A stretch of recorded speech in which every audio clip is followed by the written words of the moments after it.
My Minecraft horror story. So I had decided to build a base underground in a faction PvP server. About midway through the building of the base, I find an abandoned mine and think to myself, sweet, I hope I find melon seeds. Which I did. A bit of progress was made on my base and then I retired for the night. The next day I start up and find my base griefed by the worst griefer ever.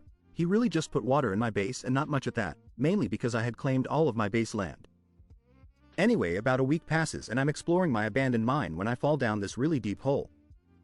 I get knocked down to 2 hearts, it's so deep. I thought to myself, did one of my members dig this?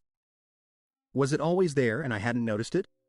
I looked around and noticed that it was more mine but now at bedrock. After digging my way back up, I went for supplies and explored around down there. This is all underneath my base, mind you, so I'm looking around. I notice a clearly man-made tunnel that my only faction member swears he never built.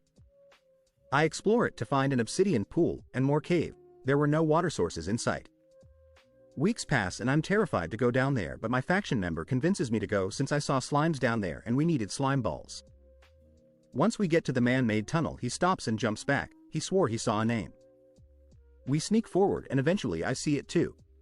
After some sneaking, we encounter the person. He logs out and we kill his ghost. You're not allowed to log out during PvP. He had no food and loads of iron, other earth and ores. For weeks the griefer had been living under my base, stalking my mine, and waiting. TLDRA griefer was living under my base for weeks without me knowing.